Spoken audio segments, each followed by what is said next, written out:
Well, y'all, thank you for coming. Today we have with us as signers Leslie Klepak, assisted by Larissa Martin, and we're happy to have you here. Pastor, will you come forward, please? Good afternoon. Leviticus 19:18 says, "Do not bear a grudge against anyone among your people, but love your neighbor as yourself." If you would, please pray with me. Gracious Lord, we thank you for this reminder to love one another, especially in times of turmoil and times of stress and anxiety.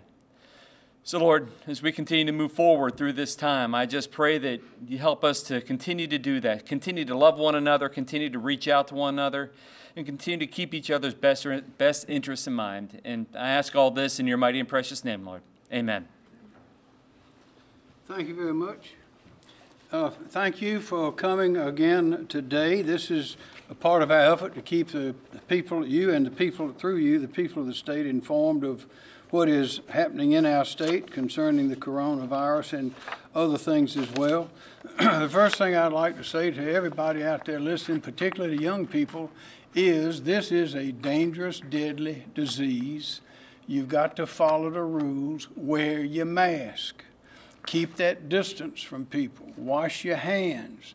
Be careful. If you're sick, go home. If you have any doubt about whether you may have the virus, go get a test. But for goodness sakes, wear your mask. Keep that distance.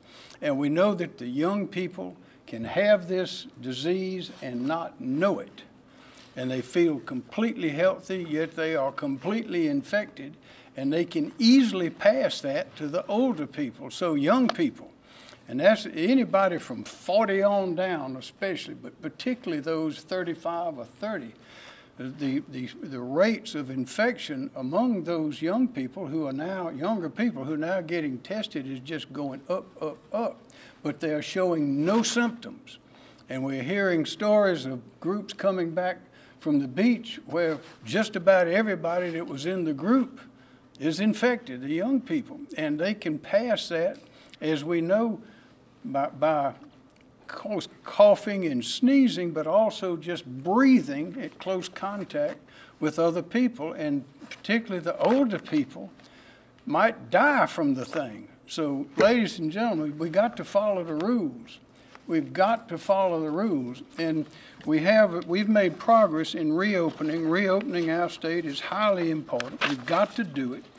People cannot live without work, without the income, but there are a number of institutions, a number of activities that we have not yet lifted the restrictions on, and I'm going to issue a new declaration of state of emergency, and we have no plans to lift restrictions on these highly active groups and activities until we see that infection rate go down. And that is on nightclubs, on concert venues, on theaters, auditoriums, performing arts centers, spectator sports, and that's minor league baseball, racing, all of those things that involve crowds. And most of these things involve young people. And we know from our experience recently that's where the virus is really taking hold. And we know that the young people travel. The younger people travel, and they have contact with the older people, and that's when we get into deadly trouble. So I want to say in the strongest, most urgent terms, keep that social distance. Keep that distance, particularly if it's your parents, your grandparents, or anyone older than you are. Be very, very careful. Keep that distance. Wear that mask. Wash your hands. And be considerate. That is, it is important. It is deadly important that we do that. So we are opening. We've been reopening. As you know, we did not close as much as other states did. We're still seeing progress in the reopening according to the guidelines from Accelerate SC. It was a great group with great guidelines, and they're very good. I've directed DHEC to develop a plan for nursing homes and assisted living facilities to allow limited visitation, but for immediate family members only. Not just wide open visitation. Again, particularly younger people, you're not going to be going in there. we're going to have to be very careful because those people in those facilities are highly susceptible. The reason they're there indicates that they're highly susceptible to this contagious, highly contagious disease. But we do know, and we've known from the beginning, and the predictions are coming true, that not having loved ones, making those visits, not having people going into the nursing homes, of course, has reduced the spread, we believe, but it has also increased the feeling of isolation, the mental, emotional strain, and other problems. The isolation does that. The domestic violence, the alcoholism. I haven't seen the suicide rates lately, but all of this kind of isolation does cause those sorts of unintended consequences. But we are going to develop a plan to allow loved ones to see their loved ones in these nursing homes. But again, we've got to be very, very careful. Hospital capacity.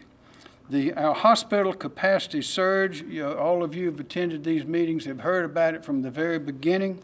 General McCarty is here to provide details, and also Marshall Taylor of DHEC and Dr. Duvey. But our hospital capacity surge plan is still activated. It's available, and it is ready to be deployed the moment it is necessary. We've had conversations with the hospitals all through this. At my request, they reduced their elective surgeries. The occupancy rates went way down. Since then, they have started having those elective surgeries, and that's good because people are getting treated, but also we need to be sure that we have plenty of space in case the rates continue to rise at the rate that they're going up. And I want to assure the people of the state that we're ready for it. We've been ready for it, and we'll discuss that in a little more detail in a minute. And I may have to require elective surgeries to be postponed again. Restaurants. Please participate in the Palmetto Priority program that we announced just recently, that was developed by the Restaurant and Lodging Association along with DHEC and Parks, Recreation, and Tourism. You can go to acceleratesc.com, and you can see what you need to do. There's several cities have similar plans. The city of Greenville, I think, was the first one that came up with a very good idea. Others are being modeled on that. But the Palmetto Priority Program, it provides a sticker to be displayed for those restaurants that have agreed to and are following all of the requirements that DHEC has instituted and recommended, and they receive that, essentially the good housekeeping seal of approval, as long as they keep doing what they're supposed to be doing. So we ask the restaurants, if you have not yet applied to do that or you're not participating in one of the city plans, do so. Again, wear your mask, wear your mask, wear your mask, keep that distance, be careful around older people. We cannot mandate. It is ineffective. It is impractical to have a mandate that everyone wear a mask, because it is not enforceable. And for me to tell you that we are going to require people to wear a mask and then not be able to enforce it gives a false sense of security to those who believe that everybody is following the rules. Now, the cities do have some authority. It must be strictly limited, must be according to law, but they do have authority. Every city is different.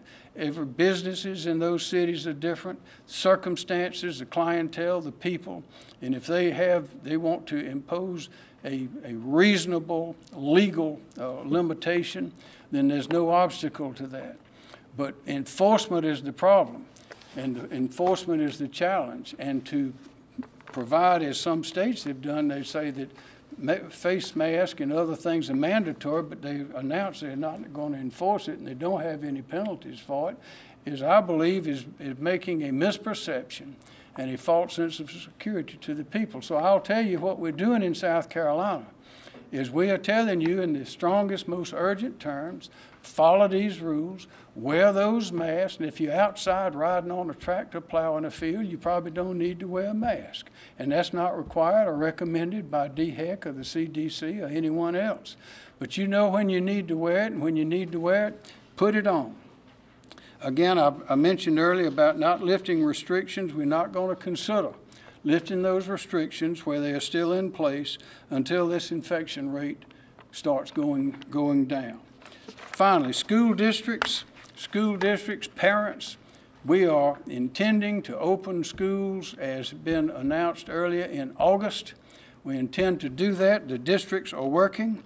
The school districts are continuing to prepare for in-person instruction in the fall. It's not now time to make any decision about doing anything else. We want that infection rate to go down, but parents, we are intending to open the schools as we have announced earlier, unless we announce earlier at some later date. But I am confident that if people follow the rules, if they use that distancing, they keep that distance from those who may be infected, if they wear the mask, if they wash their hands, if the people are careful and courteous, then we'll be able to go ahead with these plans that we've made all over the state with very little interruption. So I thank you for being here today. We'll answer more questions at the end, but this time I'd like to call on Dr. Duvey of DHEC. Please do. Thank you, Governor. Oh, this is going to snap off. So today, we are announcing the second highest number of confirmed cases of COVID-19 in a single day at 1,273, and one additional confirmed death. This is only a few cases shy of the nearly 1,300 confirmed cases we announced on Tuesday. This means that South Carolina has exceeded 30,000 confirmed cases of COVID-19 in our state. Our total number of individuals who have tested positive for this deadly virus is now 30,263, and we have lost 694 South Carolinians to COVID-19. Today, we have the highest number of individuals who are currently hospitalized because of complications from COVID-19, and that number is 906. South Carolina is making national and international headlines, but not in the way we'd like. Our state's numbers have drastically increased over the past few weeks, making us now one of the hot spots in the country for COVID-19. The governors of 6 states, including New York, have announced that anyone traveling to their states from South Carolina will have to automatically quarantine for 14 days. When I arrived here at the beginning of April, it was just the opposite. New York, which was once our country's epicenter for COVID-19, is now having to quarantine South Carolinians who come. One of the more alarming trends in South Carolina is the number of young people, as the governor said, who are testing positive for the virus. Since April 4th, South Carolina has seen a 414% increase in newly reported cases among the 21 to 30 age group, and a 966% increase in newly reported COVID-19 cases among those between the ages of 11 and 20. We are aware of clusters of cases among teenagers and young adults who have spent time together in social settings, including parties and trips to our beautiful beaches. They didn't wear masks, and they didn't social distance, and many of them contracted the virus, which not only caused them to be sick, but put the health of their families and their entire communities at risk. We know that you're tired of hearing it, and we are tired of saying it, but we'll continue to say it until more people heed our recommendations. Wear a mask, social distance from others by at least 6 feet, avoid group gatherings, wash your hands, and stay home when you're sick. We don't have a vaccine yet for this virus. There is no cure. There are only our individual actions that help us take care of one another. And as we heard the chaplain say, our duty from a higher authority is that we love one another and we care for one another. Please wear your masks. Thank you, Dr. Duvey. Major General Van McCarty, the Adjutant General. Please. Thank you, Governor. Back in April, the governor directed that we help support development of a hospital surge plan. In working with the Department of Health and Environmental Control, working with other state agencies, with federal partners, and with, most importantly, the hospitals around the state, we began to develop that plan.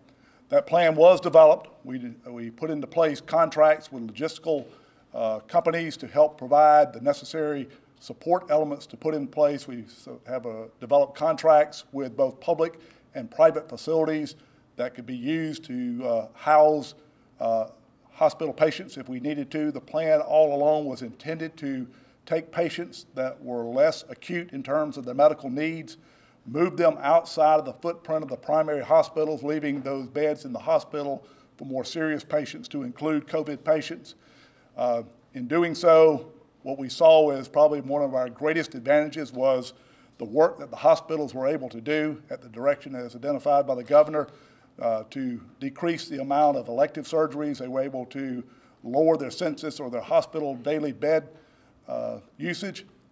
Since then, they have increased that capacity, but through daily contact with our hospitals and with the appropriate entities that work in that arena, they are monitoring that, and they are prepared as necessary to reduce that census or bed count by reducing elective surgery as necessary. We are also prepared to implement that plan that we have developed. It has been refined. We're ready to be able to do so. We actually put it into place in concert with MUSC. We set up a facility. It was since taken down because there was no need to have it up and ready to be occupied, but we did it to ensure that we had the know-how and we understood what it would take to put these facilities into place, and we're prepared to do so if the situation does require.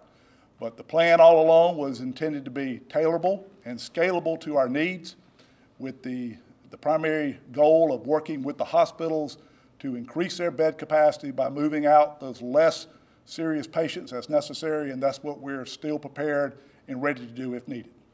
Thank you. Thank you, General. Does anyone have any questions? And Marshall Taylor is here from DHEC, as well as Kim Stinson from Emergency Management Division. So yes, you said repeatedly follow the rules. Part of the problem that folks are wanting a statewide mandate is because the rules are differing from city to city. Should there be at least some sort of guide of what to require? Yes, there is a guide. It's the CDC guidance and also DHEC guidance. It's virtually impossible to fashion a statewide rule that applies to different kind of restaurants, different kind of facilities, different kind of clientele, different kind of weather all over the state. If a city wants to do something that is specifically tailored for them, they have the authority to do that, but they must be careful to be legal and don't go into an unconstitutional area. But these mandates are in the end are unenforceable. Most of the cities, I know the city of Columbia is going to be, I think they said that the parking attendants and other city employees would be doing the enforcing, but not the police. That indicates that we don't have enough. We don't have an enforcement mechanism of this nature to cover the entire state. When we have hurricanes, and when we were earlier on, when we were getting the people off the beaches and off the islands in the rivers down at the river, we barely had enough people to do that, and we had everyone activated from the Department of Natural Resources and SLED and the local authorities and the sheriffs and everybody involved. That was a Herculean task, and we just barely accomplished it because we had the enforcement mechanism there, and it was a criminal penalty. But to announce that we're having a mandatory requirement for people that is in the end is unenforceable is not the right policy of government. What government should do is tell people what they need to do, inform them. That's what we're doing. Now, if the cities have the mechanism to enforce it in their particular area, then that is certainly up to them. That's within their right. But a statewide mandate is not the right way to do it. The better way, and the way that we're doing it, is one that is within the law and that we know will work if people will only take advantage of it and follow the advice and recommendation of the health authorities. You said that cities need to take care not to go into basically cross a line to being unconstitutional. What is that line? It's too broad. Without going into it in too much detail, the people have rights and liberties of association, of speech, of religion, all those things that you know, and there's a property right as well. And you can't close a business unnecessarily for too long a period unless you have a very good reason. It's got to be tailored to that and last only so long as absolutely necessary. And ultimately, at the end, you have to be able to prove it in court that you did the right thing. Well, if an ordinance is too broad, then it is automatically has gone over the line. It must be very carefully tailored, directed to a known problem, and be an effective measure to counteract that problem. It's really a legal question. Most people don't think about it in those terms, but it's when people bring lawsuits on having been restrained in their liberties and having lost their livelihood for various reasons, then it becomes a very serious thing. Was this government rule one that was too strong, that was over the top, and that took their property and their rights away from them? Governor, you've talked a lot about the beaches, young people at the beaches. Myrtle Beach is getting a lot of attention and some blame. July 4th is next weekend. Are you considering closing the beaches again to try to get this under control? No, I'm not. The local authorities have the authority to respond to those kind of things, and as mentioned by Dr. Duvey with the New York, New Jersey, Connecticut, and I think those were the ones that have developed a formula for if an infection rate in a certain state gets to a certain level, then those people will be quarantined. Well, we're one of, I think, about 10 or 12 states that have fallen into that category. And of course, we had done the same thing earlier when New York, New Jersey, Connecticut, and the city of New Orleans was spiking high, so high that the CDC, the Centers for Disease Control, issued a domestic travel advisory and told those people to stay in those states and don't go anywhere. That was at the time where we put a limit on people coming here from those areas.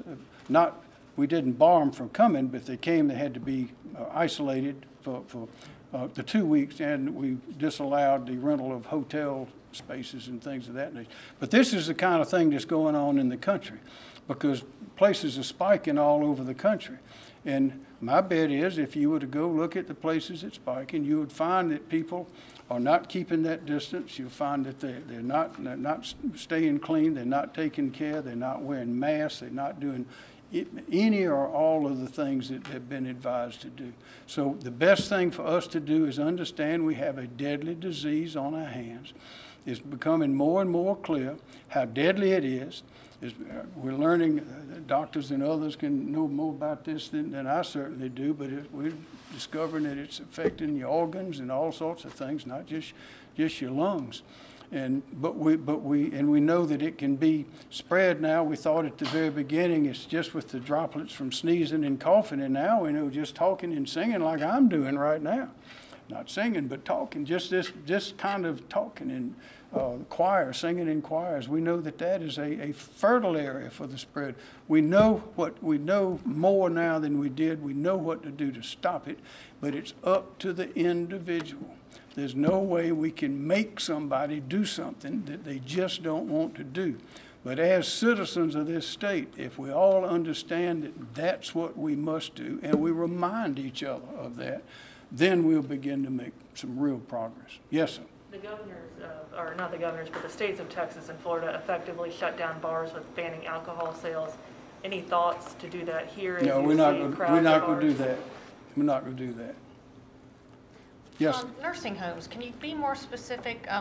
Are you going to set like an age limit of who can come in there, and when might that happen? Well, those are the kind of things that DHEC is considering. We have more information than we had before. We know more, and we're smarter now than we were 3 months ago. Marshall Taylor? Yes, sir. Thank you, Governor. First of all, we recognize the pain that not being able to see your relatives in nursing homes and other long-term care facilities causes. We at DHEC, I hear on a daily basis about people who haven't seen their parents in months, and so we understand that. This is kind of going to be a phased approach. We started with guidance that allowed contact across a window, a glass door, that type of contact. Next week, we intend to issue guidance that will allow outdoor visitations. And the details of that is still being worked out. And then hopefully, eventually, we'll have in-facility down the road as case counts go down, in-facility visitation. But look for more next week in that regard. While you're up, do we suspect that there's any increase in abuse and neglect because people have not been able to see their relatives? So one of our primary ways of finding out about abuse and neglect, just like the governor mentioned, is through complaints from family members. That is probably the primary way we find out about those things. We are still conducting what we call immediate jeopardy complaint investigations, so we do still get complaints. So we do still go into the facilities, and also we are going into facilities using CMS guidance to do infection control inspections. So we are still in the facilities looking for concerns, but we definitely need the public to also be providing those complaints. And to echo that, I'm highly concerned about it because it's the public, the family access to the nursing homes has helped not only to it helps those in the nursing homes as well. It's not just to check on the employees of the nursing home, but it's to check on the parents and the elderly people that are there, and because sometimes the family members will see something that others don't see. So it's healthy all around. I'm very concerned about it. I'm concerned about the mental health, the emotional health that have been hurt by the people in our state because of the isolation and all these. Those are the unintended consequences of shutting things down and requiring isolation. But we've gotten to the point now where we know what we do. We don't need to shut things down. You have mental health. Part of public health is mental health. Part is emotional health. Part is economic health. Part is all of those things combined. It's more than just one thing.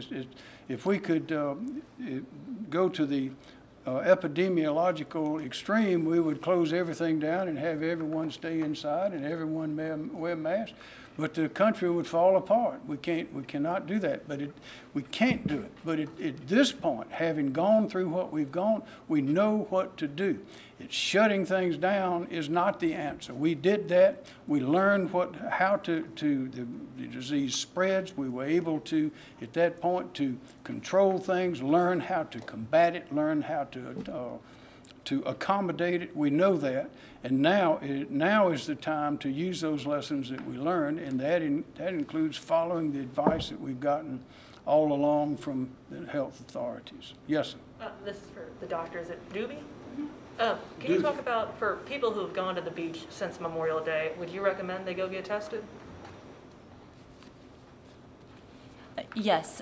If you've gone to the beach, you've likely come in contact with somebody who is positive but perhaps asymptomatic.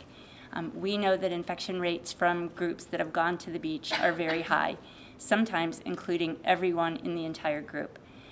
So if you've been to the beach, especially on a school trip, or participated in group activities, not worn your mask, not socially distanced, it would be a good idea to find a pop-up testing site and go and get tested, and that's at no charge.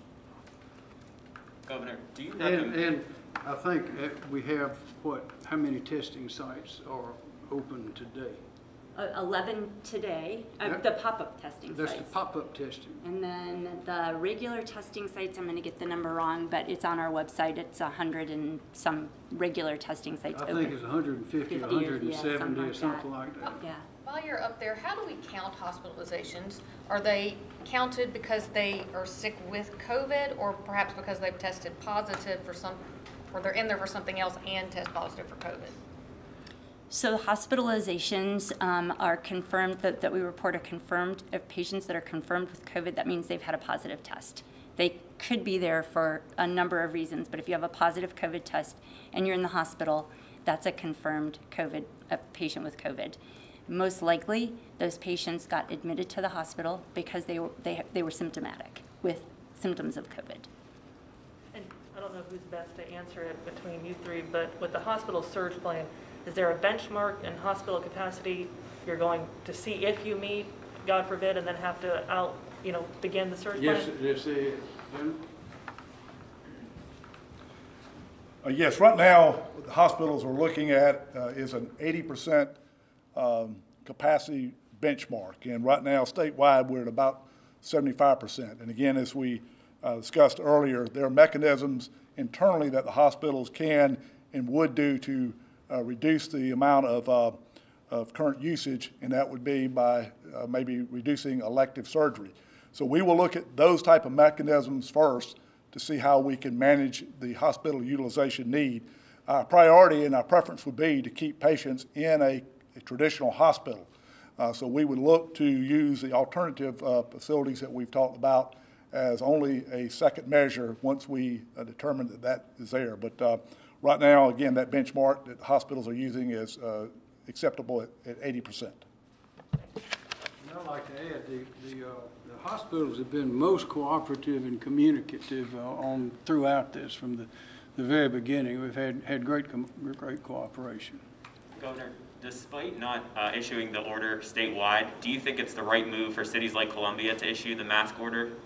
That's up to them. Depends on the circumstances as they see them. No two cities are alike, but of course you still have the question of enforcement that needs to be answered. We've heard some hospitals are already at 90% capacity, particularly LexMed and some places in Kershaw.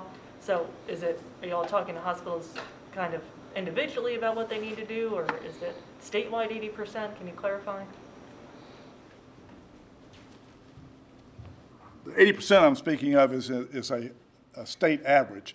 As we discussed earlier, and I think at one of our previous press conferences and when we had the medical personnel here, our hospitals in the state routinely have to move patients around. We see that primarily in hurricane-type situations where hospitals that are on the coastal plain may be impacted, or there's a threat of them being impacted. So they routinely move patients, and we see that on a day-to-day basis for other reasons. Your local county hospitals only will have a certain capacity for ICU beds. As that situation dictates, they will move patients to a larger municipal hospital. So that type of practice is always in play, and they would look initially to cross-level that level or that need across the existing hospital plane, and that 80% is a statewide versus an individual. And I understand, I'm tracking, there are some facilities that are above that, but that is a statewide average. Yes, sir. Governor, can a business refuse to admit someone if they don't wear a mask? I beg your pardon? Can a business refuse to let somebody come in their store if that person who wants to come in refuses to wear a mask? John, look, that's a good legal question right there. It's just a question, Governor. Yes, it's a legal question. It requires a little bit of research. Well, I have but another. those are the kind of questions that come up with mandates. Here's Yes, another question. In the early 2000s, I covered the years-long debate over mandatory seat belts in the General Assembly. We heard the kind of things against mandatory seatbelt law that you're saying now. It'll be too hard to enforce. It's a matter of rights. People know what to do. People know what to do. All these things that you say. Now, people were dying needlessly because once the mandatory seatbelt law was passed, the compliance rate for people wearing seatbelts in South Carolina went from 55% to 95%, and every year, hundreds of fewer people died. We have another life and death matter. You have it in your power to issue some kind of mandate requiring people to wear masks, especially young people. You're a father like me, you know young people don't obey their parents. Why, if you can save lives, don't you issue some kind of mandate? Mr. Bunker, two major differences that I can think of immediately. One is that there was enforceability on the seatbelt laws. And number two, when the manufacturers started putting the whistles and the bells, and sometimes the vehicles wouldn't turn on until you put your seatbelt in, that made it very easy to remember to put your seatbelt on. Every situation is not like the next situation, as you understand. Are there any further questions? Yes, so as you know, the AG released his opinion on the Heritage Act. What did you think of that opinion, and what do you suggest maybe they do next session? What do I suggest that the AG do next session? No. The legislators do. Should they take up renaming Tillman Hall? Well, that'll be up to the legislature. I've not studied the opinion. I read it. I have not read the statement that went along with it. But the essence of it was that the law itself that prohibits the moving, destruction, renaming of a variety of different things under different circumstances is constitutional, but the two-thirds vote required to have a particular amendment or amendment made for a monument or a street name or something like that is a two-thirds vote in each house. That is the question that I think the Attorney General answered. It's one that was raised at the time that the Heritage Act was passed, and that is whether one legislative group, one session, can bind the next. And Solicitor General Cook and Attorney General Wilson said they believe the answer to that is no. But although the act itself is severable from that clause, if that clause is found to be unconstitutional, but that will have to either be addressed and changed by the legislature or addressed and stricken by a court. And until that time, every law is presumed to be constitutional and should be enforced. Governor, one more. You have almost 700 dead South Carolinians due to COVID-19. To the people not wearing masks and refusing to wear masks, do you think they have a hand in the number of deaths we're seeing? I wouldn't put it that way. I would just say that we have learned over the months, watching not only what's happening in our state to people we know, but to people we don't know all over the country and all over the world. And we know this disease is a killer. We probably don't know all that it's doing to our bodies now, because we seem to learn more as we go along. But we know, or we think we know, how to prevent it. And that's by following these very simple rules. And there's no power on earth that can follow everyone in the state around to be sure that they are following the rules. That is up to the individual. So I would encourage every individual, take it upon yourself to follow those rules. Stay away, particularly if you're a younger person and there's an older person in the categories we described. Keep that distance. Don't take that chance. If you go get closer, wear that mask. Wear the mask at the opportunities that have been so well described by everyone for so many months. Wash your hands. When I leave here, I'm gonna go and wash my hands, of course. You have to be careful, but it's up to every individual. There's no power that can make people do something if they don't want to do it or they don't believe that they need to do it. Governor, yes. What's the next step if people continue not to comply with your recommendations that they wear masks and social distance? What's the next step? What's your next until step? a vaccine comes along, the rate's going to continue to go up. More people are going to die.